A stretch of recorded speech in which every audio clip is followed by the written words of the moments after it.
Good afternoon, everyone. Bonjour tout le monde. My name is Katrina, and I'll be your moderator today. Je serai votre modératrice aujourd'hui. Thank you for joining us today for today's media availability on the trial running of trains line 2 and 4. Merci de nous joindre à nous aujourd'hui pour cette point de presse sur la période de rodage pour les lignes 2 et 4 de l'eau train. Our media availability is available in either French or English. If you would like audio interpretation, click the interpretation globe icon in the bottom menu, then select your preferred language. You can ask your question in the language of your choice. And a reminder that this meeting is being recorded. Ce point de presse est disponible en français ou en anglais. Si vous souhaitiez bénéficier d'une interprétation audio, cliquez sur l'icône de globe d'interprétation dans le menu du bas, puis sélectionnez la langue de votre choix. Vous pouvez aussi demander vos questions dans la langue de votre choix, et cette réunion est enregistrée. Our media availability today will include opening remarks from René Amicard, General Manager of Transit Services, and Richard Holder, Director of the Rail Construction Program. Le point de presse aujourd'hui comprendra des remarques préliminaires de René Amicard, Directrice Générale, Service de transport en commun, et de Richard Holder, Directeur Programme de construction de TLR. I'll pass things over to René now. Je vais maintenant passer la parole à René. Merci beaucoup, Katrina. Bon après-midi. Thank you, Catherine. Good afternoon, everyone. Always happy to be here with you. Thank you for joining us today. Once again, I'm here with Richard Holder, Director of the Rail Construction Program, to discuss the latest trial running results. Yesterday, Transit Next achieved a daily on-time performance score of 98.6%. Before I hand the floor over to Richard to give an overview of yesterday's result, I would like to remind everyone of the importance of the trial running phase. We are taking this one day at a time. We now have 10 days of trial running under our belt. As I have said before, trial running is Transit Next's final test.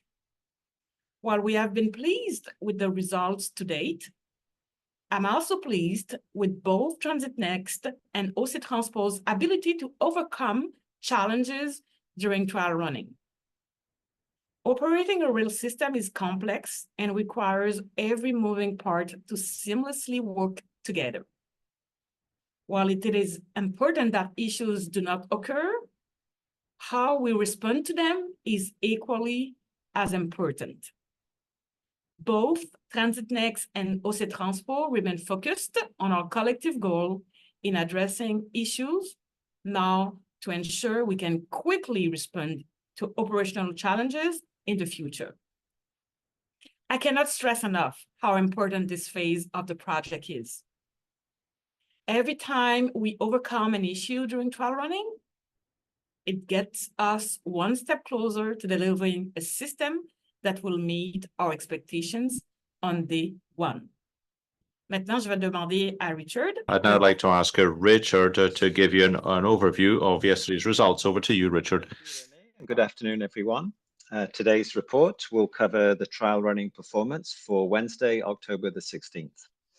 So as René has already indicated, yesterday's Transit Next on-time performance was 98.6%.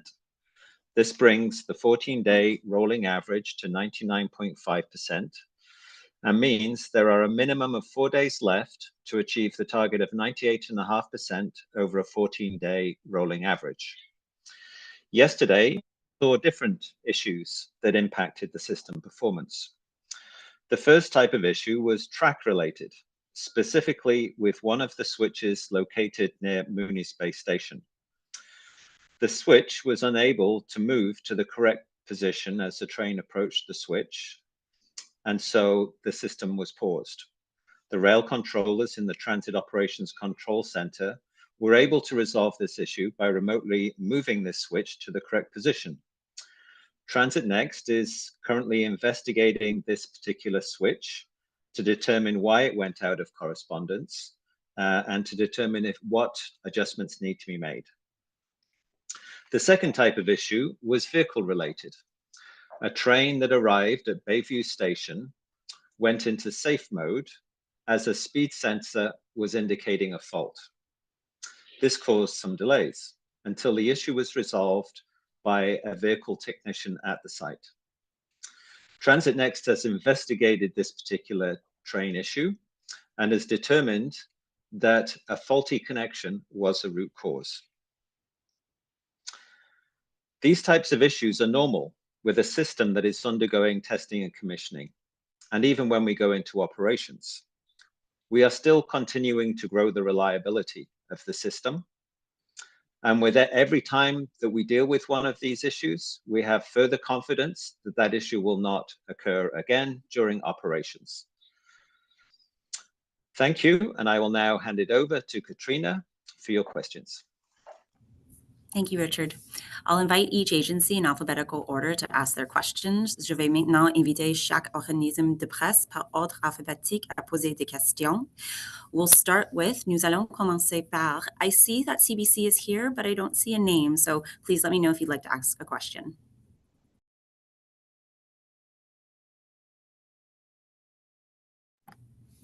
Okay, we'll move on. Ted Raymond at CTV. Hi there, can you hear me okay? Yes, we can. Okay, perfect. My first question is for Mr. Holder. I'm hoping to get a little bit more on the switch issue that was highlighted here. If you could describe a little bit about the area of the track. Is this like the single track section that needs to be switched to allow trains to pass, or is this a different kind of issue with these switches? And how is it normally supposed to work? Yeah, thank you for the question. So we call it the Brookfield Siding North switch.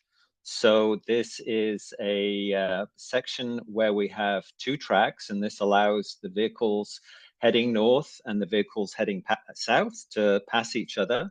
So the switches at either end of this particular passing track, this siding, they are switching regularly. Every time we have a vehicle exchange there, the switches are moving from tangent position to turnout position. And so, we've had, many days with no issues with the switches.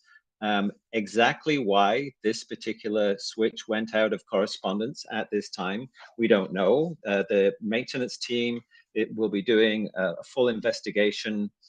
They did an investigation last night. They will be doing more this evening to determine exactly what is the root cause of the issue. It was an issue that was occurred as a singular event. Once the intervention by the Transit Operations Center was successful, we did not have a reoccurrence. So that switch has gone through dozens of movements since the issue occurred yesterday. But we want to investigate and make sure that everything involved in the setup of the switch is functioning properly. Okay, thank you. And my follow-up question will be for Madame Amilcar with regard to how this would unfold in revenue service. So let's say something like this does happen where a switch doesn't happen, there are passengers on the train and the system has to be stopped. What happens on OC Transpo's end, or what are passengers to expect if something like this would happen? What kind of a delay are we looking at here?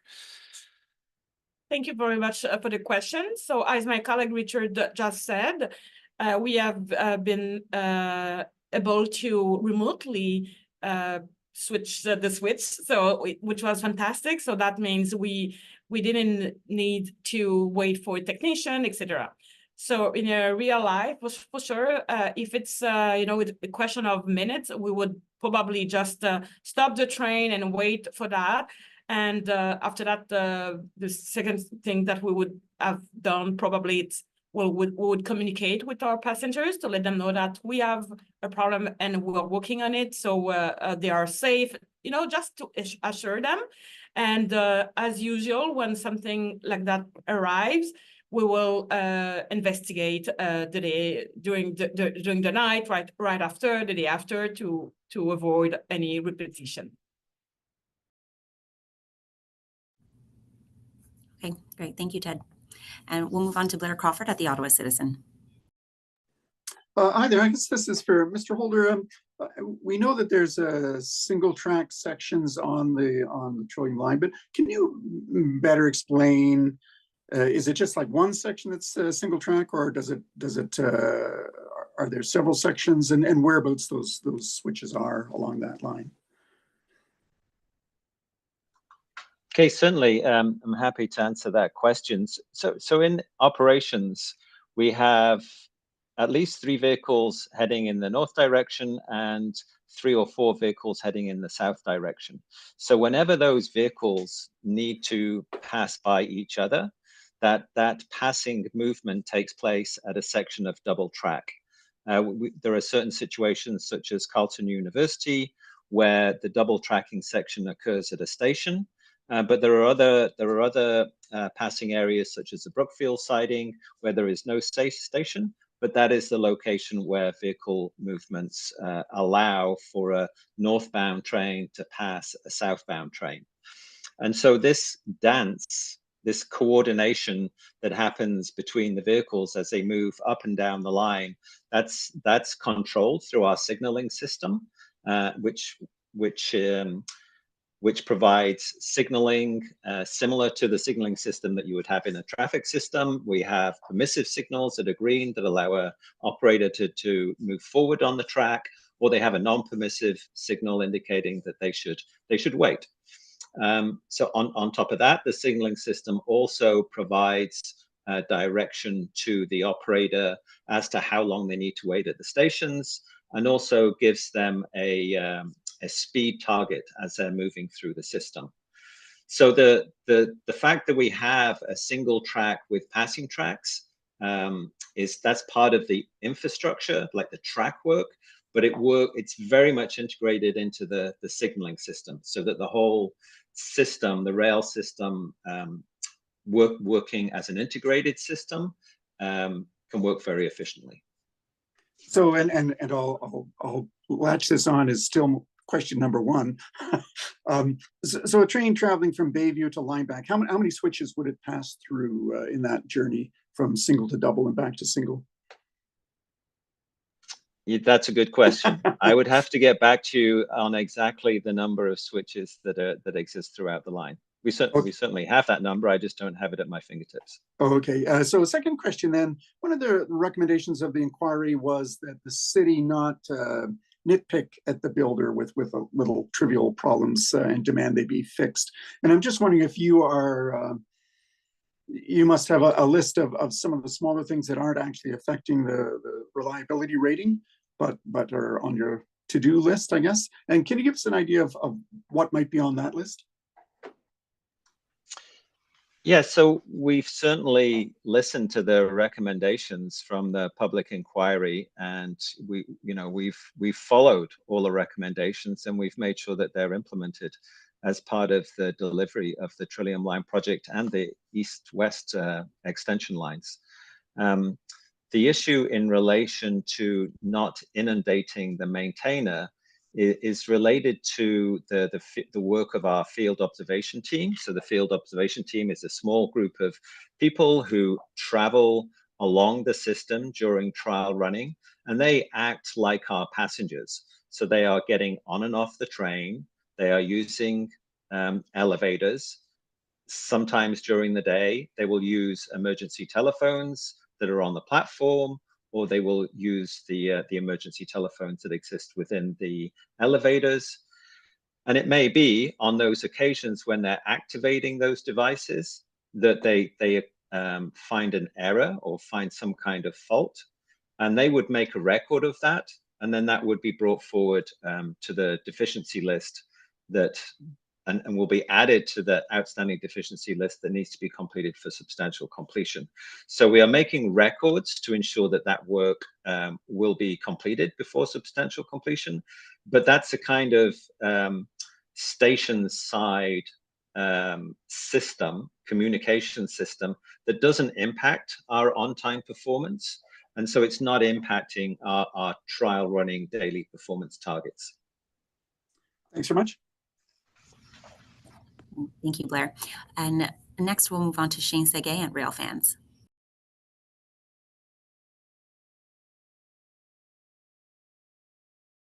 I think Shane's stepped off.